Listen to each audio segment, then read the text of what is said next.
ಇವತ್ತು ಆಳಂದ ಪಟ್ಟಣದಲ್ಲಿ ರಸ್ತೆ ಅಗಲೀಕರಣ ಕಾರ್ಯ ಏನು ಕೈಗೊಂಡಿದ್ದಾರೆ, ಅದು ಒಳ್ಳೆಯ ಕಾರ್ಯ. ಅದಕ್ಕೆ ನಮ್ಮೆಲ್ಲರದ್ದು ಕೂಡ ಸಹಕಾರ ಇದೆ. ಆದರೆ ನಮ್ಮ ಒತ್ತಡ ಇಷ್ಟೇ, ಅದು ಕಾನೂನು ರೀತಿ ಅವ್ರು ಮಾಡಲಿ. ಸುಮ್ಮನೆ ಎಲ್ಲರದ್ದು ಎನ್ಕ್ರೋಚ್ಮೆಂಟ್ ಅನ್ನೋದು, ಯಾರ ಆಸ್ತಿ ಇದೆ 70 ವರ್ಷ 80 ವರ್ಷದಿಂದ ಯಾರ್ಯಾರು ಆ ಮನೆಗಳಲ್ಲಿ ವಾಸ ಮಾಡ್ತಾಯಿದ್ದಾರೆ, ಅಂಗಡಿಗಳಲ್ಲಿ ವ್ಯಾಪಾರ ಮಾಡ್ತಾಯಿದ್ದಾರೆ, ಇದೆಲ್ಲ ಎನ್ಕ್ರೋಚ್ಮೆಂಟ್ ಅಂತೇಳಿ ಡಿಸ್ಮೆಂಟಲ್ ಮಾಡೋದು, ಈ ಕಾರ್ಯ ಮಾಡಬಾರ್ದು. ಮತ್ತು ಅದಕ್ಕೆ ಹಣಕಾಸಿನ ವ್ಯವಸ್ಥೆ ಸೂಕ್ತವಾಗಿ ಆಗಿಲ್ಲ. ಇವತ್ತು ಅಲ್ಲಿ ಆಡಳಿತದವ್ರು ಏನು ಹೇಳ್ತಾ ಇದ್ದಾರೆ, 11 ಕೋಟಿ ರೂಪಾಯಿ ನಮಗೆ ರಿಲೀಸ್ ಆಗಿದೆ ಅಂತ ಏನು ಹೇಳ್ತಾ ಇದ್ದಾರೆ. ಈ 11 ಕೋಟಿ ರೂಪಾಯಿ ಬಂದಿದ್ದು ಸುಮಾರು 5 ವರ್ಷ ಹಿಂದುಗಡೆ. ಅವತ್ತು ಅದು ಸಫಿಷಿಯೆಂಟ್ ಆಗಂಗಿಲ್ಲ ಅಂಥೇಳಿ ಅವತ್ತು ರೋಡ್ ಎನ್ಲಾರ್ಜಿಂಗ್ ಬಿಟ್ಟರು, ಅವತ್ತು ವೈಡ್ನಿಂಗ್ ಬಿಟ್ಟರು. ಆದರೆ ಇವತ್ತು ಆ 11 ಕೋಟಿ ಇಟ್ಕೊಂಡೇ ವೈಡ್ನಿಂಗ್ ಮಾಡ್ತಾರ ಅಂತಂದರೆ ಇದಕ್ಕೆ ನಮ್ಗೆ ವಿರೋಧ ಇದೆ. ಅದಕ್ಕೆ ಸುಮಾರು 45ರಿಂದ 50 ಕೋಟಿ ರೂಪಾಯಿ ಬೇಕು ಅಂತೇಳಿ ಒಂದು ಅಂದಾಜು ಮಾಡಲಾಗಿದೆ. ಅಷ್ಟು ದುಡ್ಡು ಅಲ್ಲಿಯ ಶಾಸಕರು BR ಪಾಟೀಲ್ರು ಅವ್ರ ಮುಖ್ಯಮಂತ್ರಿಗಳಿಗೆ ಭಾಳ ಹತ್ತಿರ ಅಂತ ಹೇಳ್ತಾರೆ, ರಿಲೀಸ್ ಮಾಡ್ಕೊಂಡು ಬಂದು ಈ ಕಾರ್ಯ ಕೈಗೆ ತೆಗೆದುಕೊಳ್ಳಿ ಅಂಥೇಳಿ ಈ ಮೂಲಕ ನಾವು ಒತ್ತಾಯ ಮಾಡ್ತಾ ಇದ್ದೀವಿ. ಮತ್ತು ಇವತ್ತು ಅವ್ರೇನು ಹೇಳ್ತಾರೆ, ದರ್ಗಾ ಬೇಸ್ನಿಂದ ಓಲ್ಡ್ ತಹಸೀಲ್ ಆಫೀಸ್ವರೆಗೂ ವೈಡ್ನಿಂಗ್ ಇದೆ. ಆದರೆ ನಮಗೆ ದುಡ್ಡು ಸಾಲಂಗಿಲ್ಲ, ನಾವು ಬರೀ ತಹಸೀಲ್ ಆಫೀಸ್ನಿಂದ ಪೊಲೀಸ್ ಸ್ಟೇಷನ್ವರೆಗೂ ಮಾತ್ರ ಡಿಸ್ಮೆಂಟಲ್ ಮಾಡಿ ವೈಡ್ನಿಂಗ್ ಮಾಡ್ತೀವಿ ಅಂತಂದ್ರೆ ಇದರಿಂದ ಯಾವುದೇ ಉದ್ದೇಶ ಸರ್ವ್ ಆಗಂಗಿಲ್ಲ. It doesn't serve any purpose at all. Widening ಆಗಿ ವೆಹಿಕಲ್ ಮೂವ್ಮೆಂಟ್ ಆಗಂಗಿಲ್ಲ, ಕಮರ್ಷಿಯಲ್ ಆ್ಯಕ್ಟಿವಿಟೀಸ್ ಆಗಂಗಿಲ್ಲ, ಏನೂ ಆಗಂಗಿಲ್ಲ. ಅದಕ್ಕೆ ಸರ್ಕಾರ ಕಣ್ಣು ತೆಗೆದು ವಿಚಾರ ಮಾಡಬೇಕು. ಸೊ ಇವತ್ತು ಅದೊಂದು ಪರ್ಪಸ್ ಸರ್ವ್ ಆಗಬೇಕು. ಅದಕ್ಕೆ ಸಫಿಷಿಯೆಂಟ್ ದುಡ್ಡು ರಿಲೀಸ್ ಮಾಡ್ಕೋಬೇಕು. ನನ್ನ ಜೊತೆ ಬಂದಂಥವ್ರು ಇವರೆಲ್ಲ ಅಲ್ಲಿಯೇ ನಿವಾಸಿಗಳು, ಸಂತ್ರಸ್ತ ಆಸ್ತಿ ಕಳ್ಕೊಳ್ಳುವಂಥ ಜನ. ಇವ್ರದ್ದೆಲ್ಲ ಕಟ್ಟಡ ನಮ್ಮ ಆಳಂದ ಮುನ್ಸಿಪಾಲ್ಟಿ ಹುಟ್ಟಿದಿಲ್ಲ, ಆವಾಗಿನಕ್ಕಿಂತಲೂ ಹಳೆ ಕಟ್ಟಡಗಳಿವೆ, ಸುಮಾರು 100 ವರ್ಷಕ್ಕಿಂತಲೂ ಹಳೆ ಕಟ್ಟಡ ಇವೆ. ಅವೆಲ್ಲ ಹೆಂಗೆ ಎನ್ಕ್ರೋಚ್ಮೆಂಟ್ ಆಗ್ತವೆ? ನಮ್ಮ ಹತ್ರ ದುಡ್ಡಿಲ್ಲ ಅಂಥೇಳಿ ಎಲ್ಲ ಎನ್ಕ್ರೋಚ್ಮೆಂಟ್ ಅಂಥೇಳಿ ಯಾರಿಗೂ ಕಂಪೆನ್ಸೇಷನ್ ಕೊಡದೆ ಹಾಗೆ ಡಿಸ್ಮೆಂಟಲ್ ಮಾಡುವಂಥ ಒಂದು ಏನು ತಯಾರಿ ನಡೀತಾ ಇದೆ. ಇದಕ್ಕೆ ನಾವು ವಿರೋಧ ಮಾಡ್ತೀವಿ. ಯಾರು ಒಪ್ಪಿಗೆ ಕೊಡ್ತಾರೋ ಒಪ್ಪಿಗೆ ತೋಳ್ರಿ. ನೀವು ಫೋರ್ಸಿಬ್ಲಿ ಒಪ್ಪಿಗೆ ತೋಳ ಒಂದು ಕಾರ್ಯ ಏನು ನಡೀತಾ ಇದೆ ಅದನ್ನು ನಾವು ತೀವ್ರವಾಗಿ ಖಂಡಿಸ್ತೀವಿ. ಫೋರ್ಸಿಬ್ಲಿ ಅವ್ರಿಗೆ ಹೇಳ್ತಾ ಇದ್ದಾರೆ, ನೋಡು ನೀವು ಒಪ್ಪಿಗೆ ಕೊಡಲಿಲ್ಲ ಅಂದರೆ ಇಡೀ ಮನಿನೇ ಕೆಡವುತ್ತೀವಿ, ಈಗಂದ್ರೆ ಅರ್ಧ ಕೆಡವುತ್ತೀವಿ. ಇಂಥ ಒತ್ತಡ ಟ್ಯಾಕ್ಟಿಕ್ಸ್ ಅಲ್ಲಿ ನಡಿಬಾರ್ದು. ಕಾನೂನುಬದ್ಧವಾಗಿ ಎಲ್ರಿಗೂ ನೋಟಿಸ್ ಕೊಟ್ಟು ಕಂಪೆನ್ಸೇಷನ್ ಕೊಟ್ಟು ತಾವು ವೈಡ್ನಿಂಗ್ ಕಾರ್ಯ ಅದು ಸಂಪೂರ್ಣ ದರ್ಗಾ ಬೇಸ್ಟು ತಹಸೀಲ್ ಆಫೀಸ್ವರೆಗೂ ವೈಡ್ನಿಂಗ್ ಮಾಡೋದಿದ್ರೆ ಅದು ಮಾತ್ರ ನೀವು ಮಾಡಿರಿ, ಪಾರ್ಟು ಪೋರ್ಷನ್ನು ಮಾಡಬಾರ್ದು. ಇದು ಒತ್ತಡ ಯಾರು ಕೊಡ್ತಾ ಇದ್ದಾರೆ? ಒತ್ತಡ ಅಲ್ಲಿ ಸ್ಥಳೀಯ ಅಧಿಕಾರಿ ಚೀಫ್ ಆಫೀಸರ್ಗೆ ಯಾರು ಹೇಳಿದಾರ, ಅಲ್ಲಿ ಚುನಾಯಿತ ಪ್ರತಿನಿಧಿ ಹೇಳಿದಾರ, ಯಾರು ಹೇಳಿದಾರ ನಮ್ಗೆ ಗೊತ್ತಿಲ್ಲ. ಅವ್ರಂತರ ಕಣ್ಣಿಗೆ ಕಾಣಿಸ್ತಾ ಇಲ್ಲ, 4-6 ದಿವಸದಿಂದ ಎಲ್ಲಿದ್ದಾರೋ ನಮ್ಗೆ ಗೊತ್ತಿಲ್ಲ. ಚೀಫ್ ಆಫೀಸರ್ ಹೇಳ್ತಾರೆ ದಿಸ್ ಈಸ್ ಆಲ್ ಎನ್ಕ್ರೋಚ್ಮೆಂಟ್. ಅವ್ರ ಮುನ್ಸಿಪಾಲ್ಟಿ ಹುಟ್ಟಿಲ್ಲ, ಆವಾಗಿನಕ್ಕಿಂತಲೂ ಹಳೆ ಕಟ್ಟಡವೇ. ಮತ್ತು ವಿಶೇಷವಾಗಿ ಅಲ್ಲಿ ದೇವಿ ಮಂದಿರ ಏನಿದೆ ಅದು ಭಾಳ ಹಳೇದು, ಮುನ್ಸಿಪಾಲ್ಟಿ ಹುಟ್ಟಿದಿಲ್ಲ, ಆವಾಗಿನಿಂದ ದೇವಿ ಮಂದಿರ ಇದೆ. ಆ ದೇವಿ ಮಂದಿರ ಎನ್ಕ್ರೋಚ್ಮೆಂಟ್ ಇದೆ, ಮುಂದಿನ ಅಂಗಡಿ ಎಲ್ಲ ತೆಗಿತೀವಿ ಅಂತ ಹೇಳ್ತಾರೆ. ಆ ಮುಂದಿನ ಅಂಗಡಿದವರು ಮುನ್ಸಿಪಾಲ್ಟಿನಿಂದ ಪರ್ಮಿಷನ್ ತೊಗೊಂಡು ಇವಾಗ ನಾವು ಟ್ಯಾಕ್ಸ್ ಕಟ್ತಾ ಇದ್ದೀವಿ. ಟ್ಯಾಕ್ಸ್ ಕಟ್ಟುವಂಥ ಸ್ಟ್ರಕ್ಚರೇ ಇಲ್ಲೀಗಲ್ ಅಂತ ಹೆಂಗೆ ಹೇಳ್ತಾರೆ ಮುನ್ಸಿಪಾಲ್ಟಿದವರು?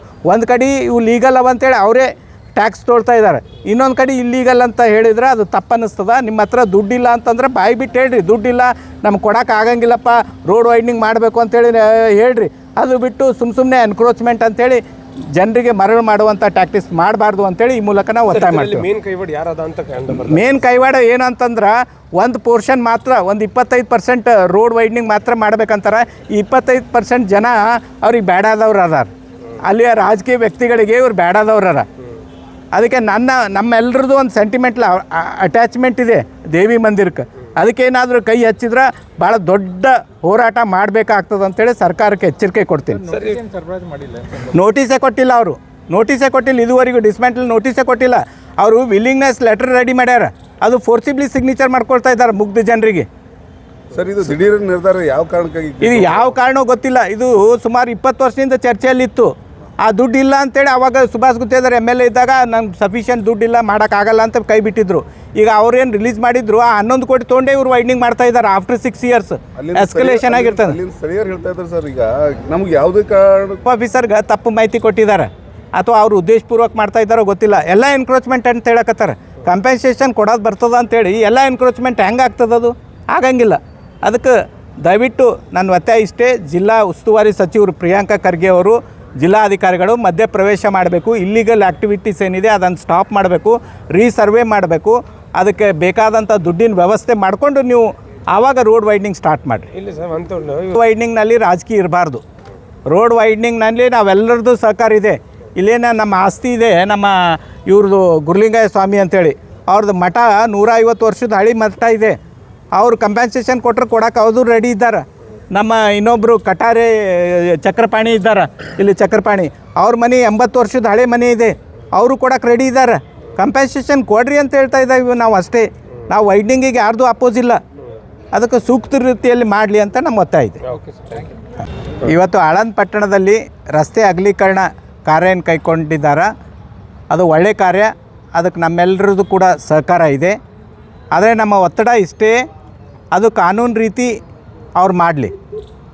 ಸುಮ್ಮನೆ ಎಲ್ರದ್ದು ಎನ್ಕ್ರೋಚ್ಮೆಂಟ್ ಅನ್ನೋದು, ಯಾರ ಆಸ್ತಿ ಇದೆ 70 ವರ್ಷ 80 ವರ್ಷದಿಂದ ಯಾರ್ಯಾರು ಆ ಮನೆಗಳಲ್ಲಿ ವಾಸ ಮಾಡ್ತಾಯಿದ್ದಾರೆ, ಅಂಗಡಿಗಳಲ್ಲಿ ವ್ಯಾಪಾರ ಮಾಡ್ತಾಯಿದ್ದಾರೆ, ಇದೆಲ್ಲ ಎನ್ಕ್ರೋಚ್ಮೆಂಟ್ ಅಂತೇಳಿ ಡಿಸ್ಮೆಂಟಲ್ ಮಾಡೋದು, ಈ ಕಾರ್ಯ ಮಾಡಬಾರ್ದು. ಮತ್ತು ಅದಕ್ಕೆ ಹಣಕಾಸಿನ ವ್ಯವಸ್ಥೆ ಸೂಕ್ತವಾಗಿ ಆಗಿಲ್ಲ. ಇವತ್ತು ಅಲ್ಲಿ ಆಡಳಿತದವ್ರು ಏನು ಹೇಳ್ತಾ ಇದ್ದಾರೆ, 11 ಕೋಟಿ ರೂಪಾಯಿ ನಮಗೆ ರಿಲೀಸ್ ಆಗಿದೆ ಅಂತ ಏನು ಹೇಳ್ತಾ ಇದ್ದಾರೆ. ಈ 11 ಕೋಟಿ ರೂಪಾಯಿ ಬಂದಿದ್ದು ಸುಮಾರು 5 ವರ್ಷ ಹಿಂದ್ಗಡೆ. ಅವತ್ತು ಅದು ಸಫಿಷಿಯೆಂಟ್ ಆಗಂಗಿಲ್ಲ ಅಂಥೇಳಿ ಅವತ್ತು ರೋಡ್ ಎನ್ಲಾರ್ಜಿಂಗ್ ಬಿಟ್ಟರು, ಅವತ್ತು ವೈಡ್ನಿಂಗ್ ಬಿಟ್ಟರು. ಆದರೆ ಇವತ್ತು ಆ 11 ಕೋಟಿ ಇಟ್ಕೊಂಡೇ ವೈಡ್ನಿಂಗ್ ಮಾಡ್ತಾರ ಅಂತಂದರೆ ಇದಕ್ಕೆ ನಮ್ಗೆ ವಿರೋಧ ಇದೆ. ಅದಕ್ಕೆ ಸುಮಾರು 45ರಿಂದ 50 ಕೋಟಿ ರೂಪಾಯಿ ಬೇಕು ಅಂತೇಳಿ ಒಂದು ಅಂದಾಜು ಮಾಡಲಾಗಿದೆ. ಅಷ್ಟು ದುಡ್ಡು ಅಲ್ಲಿಯ ಶಾಸಕರು BR ಪಾಟೀಲ್ರು ಅವ್ರ ಮುಖ್ಯಮಂತ್ರಿಗಳಿಗೆ ಭಾಳ ಹತ್ತಿರ ಅಂತ ಹೇಳ್ತಾರೆ, ರಿಲೀಸ್ ಮಾಡ್ಕೊಂಡು ಬಂದು ಈ ಕಾರ್ಯ ಕೈಗೆ ತೆಗೆದುಕೊಳ್ಳಿ ಅಂಥೇಳಿ ಈ ಮೂಲಕ ನಾವು ಒತ್ತಾಯ ಮಾಡ್ತಾ ಇದ್ದೀವಿ. ಮತ್ತು ಇವತ್ತು ಅವ್ರೇನು ಹೇಳ್ತಾರೆ, ದರ್ಗಾ ಬೇಸ್ನಿಂದ ಓಲ್ಡ್ ತಹಸೀಲ್ ಆಫೀಸ್ವರೆಗೂ ವೈಡ್ನಿಂಗ್ ಇದೆ. ಆದರೆ ನಮಗೆ ದುಡ್ಡು ಸಾಲಂಗಿಲ್ಲ, ನಾವು ಬರೀ ತಹಸೀಲ್ ಆಫೀಸ್ನಿಂದ ಪೊಲೀಸ್ ಸ್ಟೇಷನ್ವರೆಗೂ ಮಾತ್ರ ಡಿಸ್ಮೆಂಟಲ್ ಮಾಡಿ ವೈಡ್ನಿಂಗ್ ಮಾಡ್ತೀವಿ ಅಂತಂದ್ರೆ ಇದರಿಂದ ಯಾವುದೇ ಉದ್ದೇಶ ಸರ್ವ್ ಆಗಂಗಿಲ್ಲ. It doesn't serve any purpose at all. Widening ಆಗಿ ವೆಹಿಕಲ್ ಮೂವ್ಮೆಂಟ್ ಆಗಂಗಿಲ್ಲ, ಕಮರ್ಷಿಯಲ್ ಆ್ಯಕ್ಟಿವಿಟೀಸ್ ಆಗಂಗಿಲ್ಲ, ಏನೂ ಆಗಂಗಿಲ್ಲ. ಅದಕ್ಕೆ ಸರ್ಕಾರ ಕಣ್ಣು ತೆಗೆದು ವಿಚಾರ ಮಾಡಬೇಕು. ಸೊ ಇವತ್ತು ಅದು ಒಂದು ಪರ್ಪಸ್ ಸರ್ವ್ ಆಗಬೇಕು. ಅದಕ್ಕೆ ಸಫಿಷಿಯೆಂಟ್ ದುಡ್ಡು ರಿಲೀಸ್ ಮಾಡ್ಕೋಬೇಕು. ನನ್ನ ಜೊತೆ ಬಂದಂಥವ್ರು ಇವರೆಲ್ಲ ಅಲ್ಲಿಯೇ ನಿವಾಸಿಗಳು, ಸಂತ್ರಸ್ತ ಆಸ್ತಿ ಕಳ್ಕೊಳ್ಳುವಂಥ ಜನ. ಇವ್ರದ್ದೆಲ್ಲ ಕಟ್ಟಡ ನಮ್ಮ ಆಳಂದ ಮುನ್ಸಿಪಾಲ್ಟಿ ಹುಟ್ಟಿದಿಲ್ಲ, ಆವಾಗಿನಕ್ಕಿಂತಲೂ ಹಳೆ ಕಟ್ಟಡಗಳಿವೆ, ಸುಮಾರು 100 ವರ್ಷದಕ್ಕಿಂತಲೂ ಹಳೆ ಕಟ್ಟಡ ಇವೆ. ಅವೆಲ್ಲ ಹೆಂಗೆ ಎನ್ಕ್ರೋಚ್ಮೆಂಟ್ ಆಗ್ತವೆ? ನಮ್ಮ ಹತ್ರ ದುಡ್ಡಿಲ್ಲ ಅಂಥೇಳಿ ಎಲ್ಲ ಎನ್ಕ್ರೋಚ್ಮೆಂಟ್ ಅಂಥೇಳಿ ಯಾರಿಗೂ ಕಂಪೆನ್ಸೇಷನ್ ಕೊಡದೆ ಹಾಗೆ ಡಿಸ್ಮೆಂಟಲ್ ಮಾಡುವಂಥ ಒಂದು ಏನು ತಯಾರಿ ನಡೀತಾ ಇದೆ. ಇದಕ್ಕೆ ನಾವು ವಿರೋಧ ಮಾಡ್ತೀವಿ. ಯಾರು ಒಪ್ಪಿಗೆ ಕೊಡ್ತಾರೋ ಒಪ್ಪಿಗೆ ತೋಳ್ರಿ. ನೀವು ಫೋರ್ಸಿಬ್ಲಿ ಒಪ್ಪಿಗೆ ತೋಳ ಒಂದು ಕಾರ್ಯ ಏನು ನಡೀತಾ ಇದೆ ಅದನ್ನು ನಾವು ತೀವ್ರವಾಗಿ ಖಂಡಿಸ್ತೀವಿ. ಫೋರ್ಸಿಬ್ಲಿ ಅವ್ರಿಗೆ ಹೇಳ್ತಾ ಇದ್ದಾರೆ, ನೋಡು ನೀವು ಒಪ್ಪಿಗೆ ಕೊಡಲಿಲ್ಲ ಅಂದರೆ ಇಡೀ ಮನಿನೇ ಕೆಡವುತ್ತೀವಿ, ಈಗಂದ್ರೆ ಅರ್ಧ ಕೆಡವುತ್ತೀವಿ. ಇಂಥ ಒತ್ತಡ ಟ್ಯಾಕ್ಟಿಕ್ಸ್ ಅಲ್ಲಿ ನಡಿಬಾರ್ದು. ಕಾನೂನುಬದ್ಧವಾಗಿ ಎಲ್ರಿಗೂ ನೋಟಿಸ್ ಕೊಟ್ಟು ಕಂಪೆನ್ಸೇಷನ್ ಕೊಟ್ಟು ತಾವು ವೈಡ್ನಿಂಗ್ ಕಾರ್ಯ ಅದು ಸಂಪೂರ್ಣ ದರ್ಗಾ ಬೇಸ್ಟು ತಹಸೀಲ್ ಆಫೀಸ್ವರೆಗೂ ವೈಡ್ನಿಂಗ್ ಮಾಡೋದಿದ್ರೆ ಅದು ಮಾತ್ರ ನೀವು ಮಾಡಿರಿ, ಪಾರ್ಟು ಪೋರ್ಷನ್ನು ಮಾಡಬಾರ್ದು. ಇದು ಒತ್ತಡ ಯಾರು ಕೊಡ್ತಾ ಇದ್ದಾರೆ? ಒತ್ತಡ ಅಲ್ಲಿ ಸ್ಥಳೀಯ ಅಧಿಕಾರಿ ಚೀಫ್ ಆಫೀಸರ್ಗೆ ಯಾರು ಹೇಳಿದಾರ, ಅಲ್ಲಿ ಚುನಾಯಿತ ಪ್ರತಿನಿಧಿ ಹೇಳಿದಾರ, ಯಾರು ಹೇಳಿದಾರೋ ನಮ್ಗೆ ಗೊತ್ತಿಲ್ಲ. ಅವ್ರಂತರ ಕಣ್ಣಿಗೆ ಕಾಣಿಸ್ತಾ ಇಲ್ಲ, 4-6 ದಿವಸದಿಂದ ಎಲ್ಲಿದ್ದಾರೋ ನಮ್ಗೆ ಗೊತ್ತಿಲ್ಲ. ಚೀಫ್ ಆಫೀಸರ್ ಹೇಳ್ತಾರೆ ದಿಸ್ ಈಸ್ ಆಲ್ ಎನ್ಕ್ರೋಚ್ಮೆಂಟ್. ಅವ್ರ ಮುನ್ಸಿಪಾಲ್ಟಿ ಹುಟ್ಟಿಲ್ಲ, ಆವಾಗಿನಕ್ಕಿಂತಲೂ ಹಳೆ ಕಟ್ಟಡವೇ. ಮತ್ತು ವಿಶೇಷವಾಗಿ ಅಲ್ಲಿ ದೇವಿ ಮಂದಿರ ಏನಿದೆ ಅದು ಭಾಳ ಹಳೇದು, ಮುನ್ಸಿಪಾಲ್ಟಿ ಹುಟ್ಟಿದಿಲ್ಲ, ಆವಾಗಿನಿಂದ ದೇವಿ ಮಂದಿರ ಇದೆ. ಆ ದೇವಿ ಮಂದಿರ ಎನ್ಕ್ರೋಚ್ಮೆಂಟ್ ಇದೆ, ಮುಂದಿನ ಅಂಗಡಿ ಎಲ್ಲ ತೆಗಿತೀವಿ ಅಂತ ಹೇಳ್ತಾರೆ.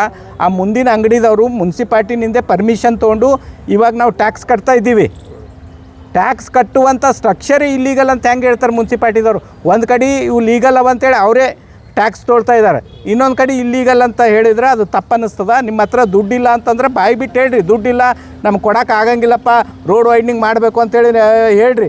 ಅದು ಬಿಟ್ಟು ಸುಮ್ಮನೆ ಎನ್ಕ್ರೋಚ್ಮೆಂಟ್ ಅಂತೇಳಿ ಜನರಿಗೆ ಮರಳು ಮಾಡುವಂಥ ಟ್ಯಾಕ್ಟಿಕ್ಸ್ ಮಾಡಬಾರ್ದು ಅಂತೇಳಿ ಈ ಮೂಲಕ ನಾವು ಒತ್ತಾಯ ಮಾಡ್ತೀವಿ. ಮೇನ್ ಕೈವಾಡ ಯಾರದ ಅಂತ ಮೇನ್ ಕೈವಾಡ ಏನು ಅಂತಂದ್ರೆ ಒಂದು ಪೋರ್ಷನ್ ಮಾತ್ರ, ಒಂದು 25% ರೋಡ್ ವೈಡ್ನಿಂಗ್ ಮಾತ್ರ ಮಾಡ್ಬೇಕಂತಾರೆ. ಈ 25% ಜನ ಅವ್ರಿಗೆ ಬೇಡಾದವ್ರು ಅದಾರ, ಅಲ್ಲಿಯ ರಾಜಕೀಯ ವ್ಯಕ್ತಿಗಳಿಗೆ ಇವ್ರು ಬೇಡಾದವ್ರು ಅದ. ಅದಕ್ಕೆ ನಮ್ಮೆಲ್ಲರದ್ದು ಒಂದು ಸೆಂಟಿಮೆಂಟ್ಲ ಅಟ್ಯಾಚ್ಮೆಂಟ್ ಇದೆ ದೇವಿ ಮಂದಿರಕ್ಕೆ. ಅದಕ್ಕೇನಾದರೂ ಕೈ ಹಚ್ಚಿದ್ರೆ ಭಾಳ ದೊಡ್ಡ ಹೋರಾಟ ಮಾಡಬೇಕಾಗ್ತದೆ ಅಂತೇಳಿ ಸರ್ಕಾರಕ್ಕೆ ಎಚ್ಚರಿಕೆ ಕೊಡ್ತೀನಿ. ನೋಟಿಸೇ ಕೊಟ್ಟಿಲ್ಲ ಅವರು, ನೋಟಿಸೇ ಕೊಟ್ಟಿಲ್ಲ ಇದುವರೆಗೂ, ಡಿಸ್ಮೆಂಟಲ್ ನೋಟಿಸೇ ಕೊಟ್ಟಿಲ್ಲ. ಅವರು ವಿಲ್ಲಿಂಗ್ನೆಸ್ ಲೆಟರ್ ರೆಡಿ ಮಾಡ್ಯಾರ, ಅದು ಫೋರ್ಸಿಬ್ಲಿ ಸಿಗ್ನೇಚರ್ ಮಾಡ್ಕೊಳ್ತಾ ಇದ್ದಾರೆ ಮುಗ್ಧ ಜನರಿಗೆ. ಸರ್ ಇದು ದಿಢೀರ್ ನಿರ್ಧಾರ ಯಾವ ಕಾರಣಕ್ಕಾಗಿ? ಇದು ಯಾವ ಕಾರಣವೂ ಗೊತ್ತಿಲ್ಲ. ಇದು ಸುಮಾರು 20 ವರ್ಷದಿಂದ ಚರ್ಚೆಯಲ್ಲಿತ್ತು. ಆ ದುಡ್ಡು ಇಲ್ಲ ಅಂತೇಳಿ ಅವಾಗ ಸುಭಾಷ್ ಗುತ್ತೇದಾರ್ MLA ಇದ್ದಾಗ ನಂಗೆ ಸಫಿಷಿಯೆಂಟ್ ದುಡ್ಡಿಲ್ಲ ಮಾಡೋಕ್ಕಾಗಲ್ಲ ಅಂತ ಕೈ ಬಿಟ್ಟಿದ್ರು. ಈಗ ಅವ್ರೇನು ರಿಲೀಸ್ ಮಾಡಿದ್ರು ಆ 11 ಕೋಟಿ ತೊಗೊಂಡೇ ಇವರು ವೈಡ್ನಿಂಗ್ ಮಾಡ್ತಾ ಇದ್ದಾರೆ. ಆಫ್ಟರ್ 6 years ಎಸ್ಕಲೇಷನ್ ಆಗಿರ್ತದೆ. ಸ್ಥಳೀಯರು ಹೇಳ್ತಾ ಇದ್ದಾರೆ ಸರ್, ಈಗ ನಮ್ಗೆ ಯಾವುದೇ ಕಾರಣ ಆಫೀಸರ್ಗೆ ತಪ್ಪು ಮಾಹಿತಿ ಕೊಟ್ಟಿದ್ದಾರೆ ಅಥವಾ ಅವರು ಉದ್ದೇಶಪೂರ್ವಕ ಮಾಡ್ತಾ ಇದ್ದಾರೋ ಗೊತ್ತಿಲ್ಲ. ಎಲ್ಲ ಎನ್ಕ್ರೋಚ್ಮೆಂಟ್ ಅಂತ ಹೇಳಕತ್ತಾರೆ. ಕಂಪೆನ್ಸೇಷನ್ ಕೊಡೋದು ಬರ್ತದ ಅಂತೇಳಿ ಎಲ್ಲ ಎನ್ಕ್ರೋಚ್ಮೆಂಟ್ ಹೆಂಗೆ ಆಗ್ತದದು ಆಗಂಗಿಲ್ಲ. ಅದಕ್ಕೆ ದಯವಿಟ್ಟು ನನ್ನ ಒತ್ತಾಯ ಇಷ್ಟೇ, ಜಿಲ್ಲಾ ಉಸ್ತುವಾರಿ ಸಚಿವರು ಪ್ರಿಯಾಂಕಾ ಖರ್ಗೆ ಅವರು ಜಿಲ್ಲಾಧಿಕಾರಿಗಳು ಮಧ್ಯ ಪ್ರವೇಶ ಮಾಡಬೇಕು. ಇಲ್ಲಿಗಲ್ ಆ್ಯಕ್ಟಿವಿಟೀಸ್ ಏನಿದೆ ಅದನ್ನು ಸ್ಟಾಪ್ ಮಾಡಬೇಕು, ರೀಸರ್ವೆ ಮಾಡಬೇಕು. ಅದಕ್ಕೆ ಬೇಕಾದಂಥ ದುಡ್ಡಿನ ವ್ಯವಸ್ಥೆ ಮಾಡಿಕೊಂಡು ನೀವು ಆವಾಗ ರೋಡ್ ವೈಡ್ನಿಂಗ್ ಸ್ಟಾರ್ಟ್ ಮಾಡಿರಿ. ಇಲ್ಲ ಸರ್ ವೈಡ್ನಿಂಗ್ನಲ್ಲಿ ರಾಜಕೀಯ ಇರಬಾರ್ದು. ರೋಡ್ ವೈಡ್ನಿಂಗ್ನಲ್ಲಿ ನಾವೆಲ್ಲರದ್ದು ಸಹಕಾರ ಇದೆ. ಇಲ್ಲೇನ ನಮ್ಮ ಆಸ್ತಿ ಇದೆ, ನಮ್ಮ ಇವ್ರದ್ದು ಗುರುಲಿಂಗಯ್ಯ ಸ್ವಾಮಿ ಅಂತೇಳಿ ಅವ್ರದ್ದು ಮಠ 150 ವರ್ಷದ ಹಳಿ ಮಠ ಇದೆ. ಅವರು ಕಂಪೆನ್ಸೇಷನ್ ಕೊಟ್ಟರೆ ಕೊಡೋಕೆ ಅವರು ರೆಡಿ ಇದ್ದಾರೆ. ನಮ್ಮ ಇನ್ನೊಬ್ಬರು ಕಟಾರೆ ಚಕ್ರಪಾಣಿ ಇದ್ದಾರೆ, ಇಲ್ಲಿ ಚಕ್ರಪಾಣಿ ಅವ್ರ ಮನೆ 80 ವರ್ಷದ ಹಳೆ ಮನೆ ಇದೆ, ಅವರು ಕೊಡೋಕೆ ರೆಡಿ ಇದ್ದಾರೆ. ಕಂಪೆನ್ಸೇಷನ್ ಕೊಡ್ರಿ ಅಂತ ಹೇಳ್ತಾ ಇದ್ದೀವಿ ನಾವು ಅಷ್ಟೇ. ನಾವು ವೈಡ್ನಿಂಗಿಗೆ ಯಾರ್ದು ಅಪೋಸ್ ಇಲ್ಲ. ಅದಕ್ಕೆ ಸೂಕ್ತ ರೀತಿಯಲ್ಲಿ ಮಾಡಲಿ ಅಂತ ನಮ್ಮ ಒತ್ತಾಯ ಇದೆ.